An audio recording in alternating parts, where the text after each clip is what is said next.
Bonjour à tout le monde et bienvenue à cette présentation Everyday Accessibility, c'est-à-dire comment améliorer facilement votre accessibilité web et mobile. Moi, je suis convaincu qu'on n'a pas besoin de faire des efforts incroyables pour améliorer apporter déjà beaucoup d'améliorations dans l'accessibilité de nos pages web. Donc, je suis tellement convaincu que j'ai préparé cette présentation pour ça, exprès pour ça. On va voir ensemble donc des cas concrets dans lesquels on pourra comparer la mauvaise pratique avec la bonne pratique sur 5 sujets différents. Mais avant de commencer, juste un mot par rapport à moi. Moi, c'est Donato Rotunno, je suis développeur front-end et expert d'accessibilité chez LibAG, USA. Vous pouvez trouver des infos sur moi, bien sûr, sur notre site web, mais aussi sur les réseaux sociaux avec l'handler Ralph57. J'ai choisi un format particulier pour cette présentation, plutôt une démo, avec la comparaison directe entre les mauvaises et les bonnes pratiques pour 5 sujets, disons comme ça. C'est les sujets qu'on utilise souvent dans tous les jours. Bref, et c'est quelque chose on va voir ensemble, comme c'est vraiment très facile parfois d'améliorer l'accessibilité avec très peu d'efforts. Mais sans tarder, on va passer directement à la démo.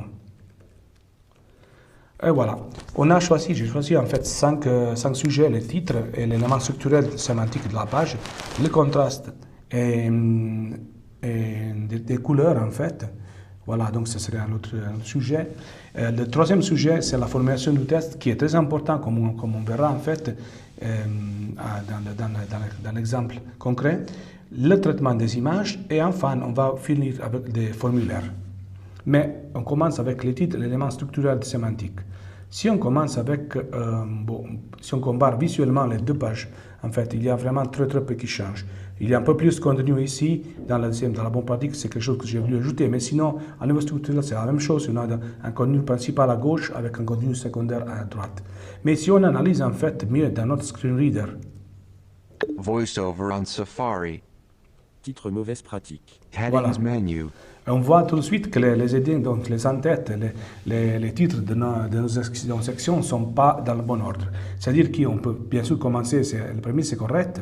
Heading level 1. Les pneus d'hiver aussi impactés par la guerre et le Covid. Mais après, si on aimerait passer à un titre de deuxième niveau, on serait en difficulté parce que le titre suivant, ce n'est pas un deuxième niveau, c'est un troisième niveau. Donc si un utilisateur aimerait utiliser le deuxième niveau, donc à lire le contenu d'un titre de deuxième niveau, Level 2 Headings menu.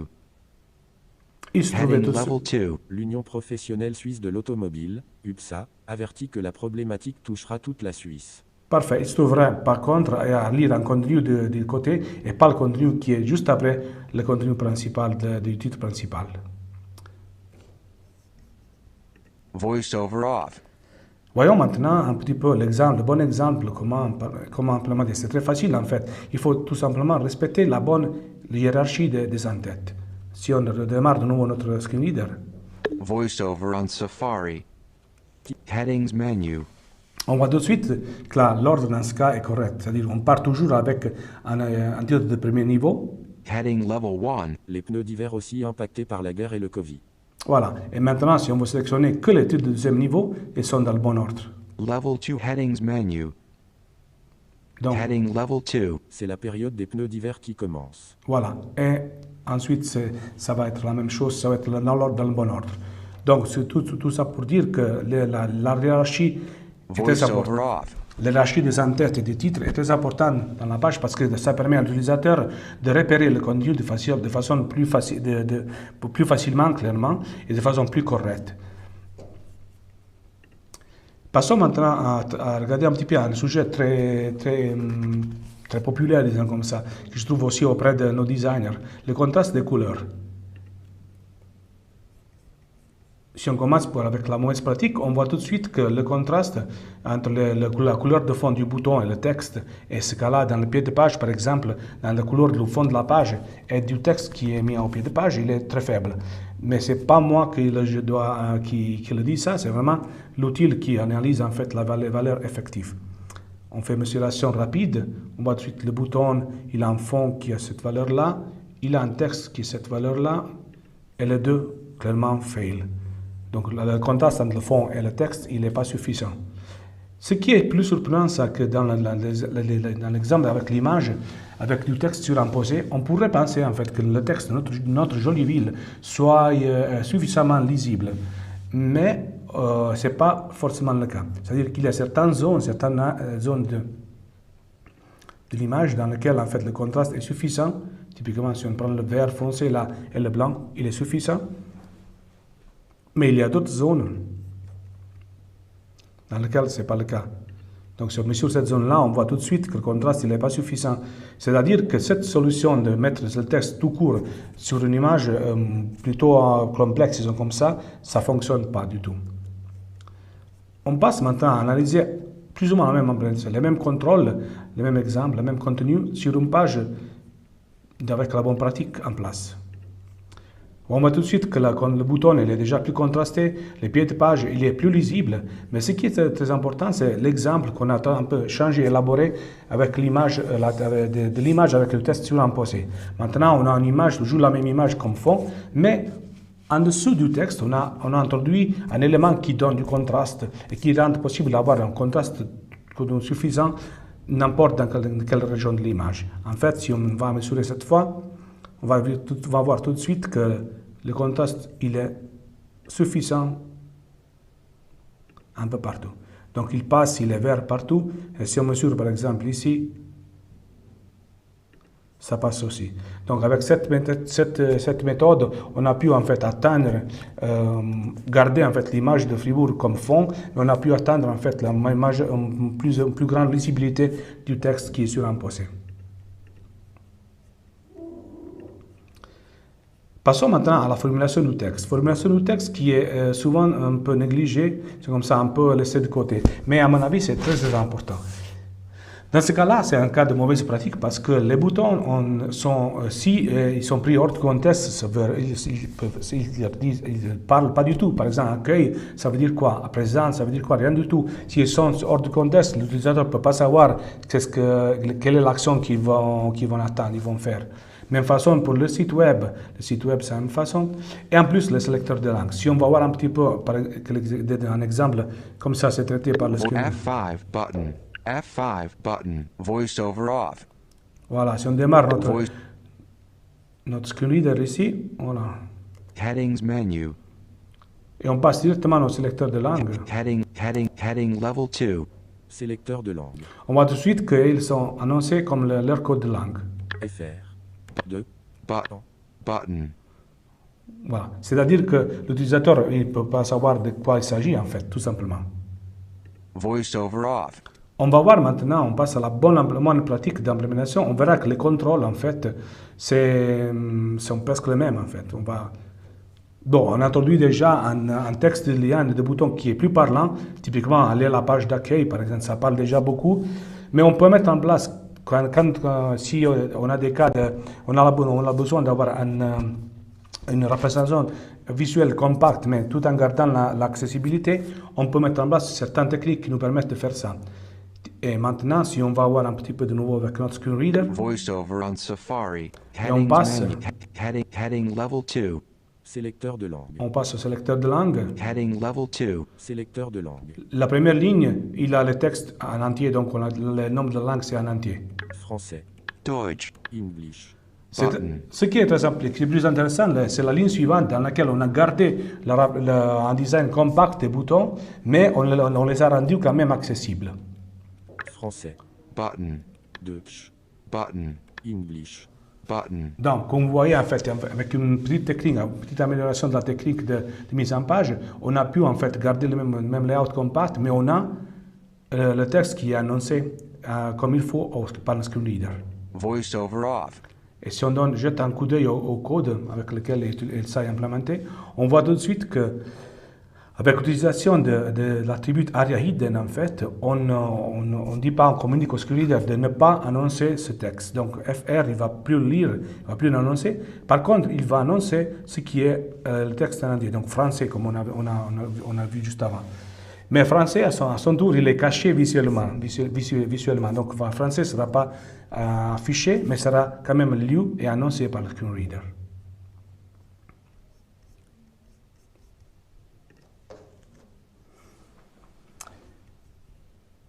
Parfait. On passe rapidement maintenant au quatrième sujet, c'est-à-dire les images. Les images de ce jour-là sont partout, mais ils peuvent être aussi implémentées de manière pas correcte.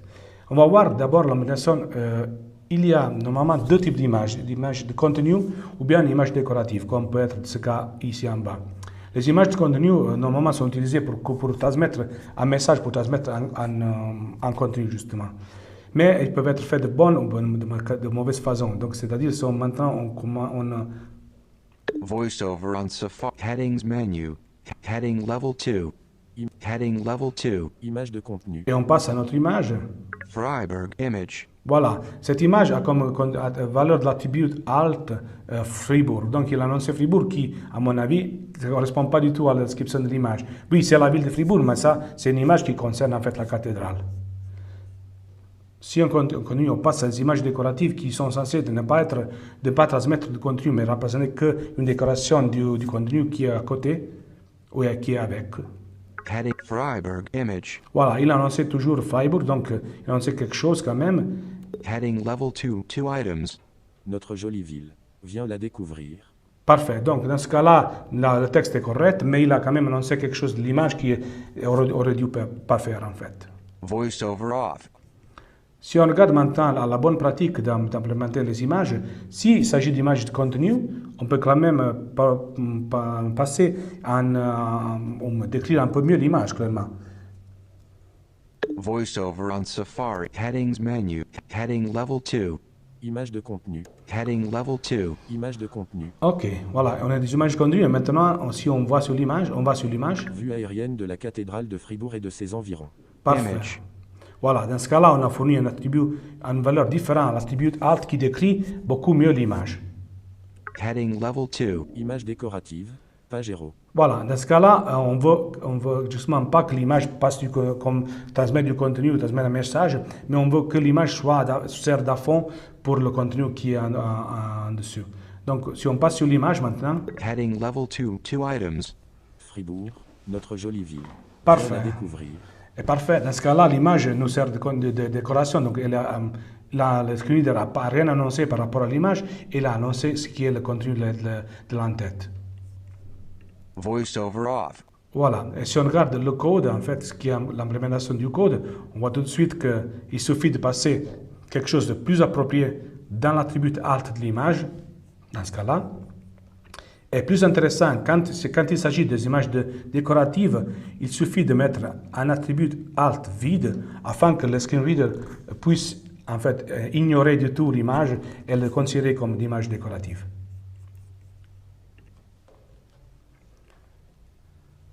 Voilà, maintenant on passe aux exemples plus intéressants, comme ça, ou bien complexes, des formulaires. Si on regarde les deux formulaires, mauvaise et bonne pratique, en fait, les formulaires visuellement sont les mêmes, pratiquement sont les mêmes. Voilà. Mais l'interaction avec le formulaire et l'accessibilité du formulaire est beaucoup différente. Et on va tout de suite voir quel est ce niveau d'accessibilité. VoiceOver on Safari. Headings menu. Heading level 1. Formulaire. Mauvaise pratique. Voilà, si on passe maintenant dans les champs, Username. Edit text with autofill menu. To open the autofill menu, press the up or down arrow key, then press the return key to enter it into the form. voilà, il y a des restrictions de la part du screen reader, mais notre texte d'aide, il n'était pas du tout annoncé. Donc pour l'utilisateur, ça n'existe pas. De même chose pour le mot de passe. Mot de passe. Secure edit text with autofill menu. Mot de passe. Secure edit text with autofill menu. Ok, To open the autofill menu, press the up or down arrow key, then press the return key to enter it into the form. parfait. Alors ça c'est bon. Alors maintenant, avec l'aide de boutons qui est implémenté de façon exprès, on va déclencher la validation du formulaire. Déclencher D'abord, la validation du formulaire. Button. voilà. Et comme vous voyez, en fait, il n'y a rien qui est annoncé par le screen reader, c'est-à-dire que l'utilisateur ne sait rien du tout de quoi qui s'est passé, en fait, que la validation a été déclenchée et qu'il y a des erreurs de validation qui doivent être fixées, en fait. De même façon, si on passe à déclencher maintenant une connexion, on simule la connexion réussie. Déclencher une connexion réussie. Button. Forms bad example. Web content. Voilà, on voit tout de suite que le message de remerciement, merci de vous avoir logué, il n'est pas du tout annoncé à l'utilisateur. Donc pour lui, ça n'existe pas du tout. VoiceOver off. Si maintenant on passe à la bonne pratique d'implémentation du formulaire, on verra que l'interaction reste la même à niveau des actions à faire, mais l'implémentation de l'accessibilité est beaucoup améliorée. VoiceOver on Safari. Forms good example. Window. Heading level 1. Formulaire, bonne pratique. Username. Edit text with autofill menu. Entrez votre nom d'utilisateur ou votre adresse email. Parfait. Comme vous voyez, en fait, le texte d'aide pour la saisie du champ a été annoncé par le screen reader. Donc, l'utilisateur sait déjà de quoi il a besoin, en fait, pour remplir correctement le champ. De même façon, c'est la même chose pour le mot de passe. Mot de passe. Secure edit text with autofill menu. Mot de passe. Secure edit text with autofill menu. Entrez votre nom d'utilisateur ou votre adresse email. Voilà, là c'est une chose, bon, le message il est pas correct dans ce cas-là, mais ce qui est important de savoir, c'est que justement le texte d'aide à la saisie a été annoncé. Maintenant, si on va déclencher la validation du formulaire, Déclenchez la validation du formulaire. on verra tout de suite que le comportement est beaucoup différent par rapport à avant. Username. Invalid data. Edit text with autofill menu. Votre nom d'utilisateur n'est pas enregistré dans notre système. Voilà, parfait. Donc l'erreur de validation a été annoncée à l'utilisateur qui sait en fait, qui a une meilleure idée de quoi faire pour fixer en fait le problème avec ce champ.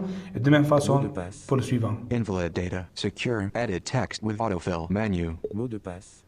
Invalid data. Secure edit text with autofill menu. Votre nom d'utilisateur n'est pas enregistré dans notre système.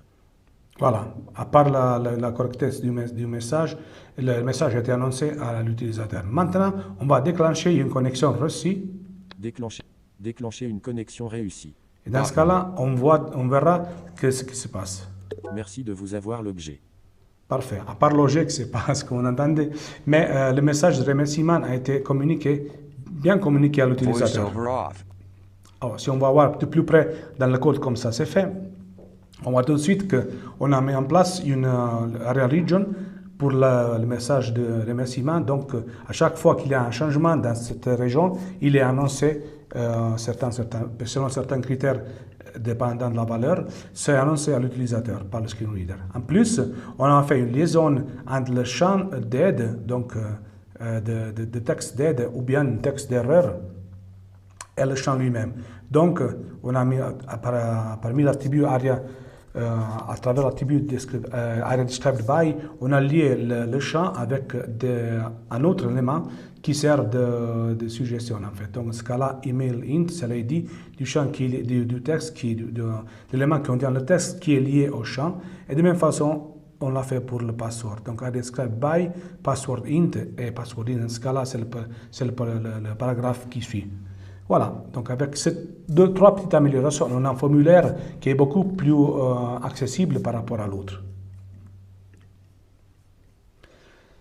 Voilà, il y aurait encore des dizaines et des dizaines de cas, de sujets qu'on pourrait traiter, mais je pense qu'avec ça, j'espère au moins de vous avoir donné une idée un peu plus précise de tout. Et voilà, je vous remercie de votre attention. J'aimerais vous laisser avec une quote, donc une citation de Neil Milliken, c'est le chef de Atos. C'est en anglais. Focus not on the differences of people with disabilities, but the talent of the individual. Donc, mettre le focus, l'accent, non pas sur les différences des gens, mais plutôt des gens qui ont des disabilités, mais sur le talent de l'individu. Donc, je pense que cette citation, ça représente vraiment mon point de vue sur l'accessibilité.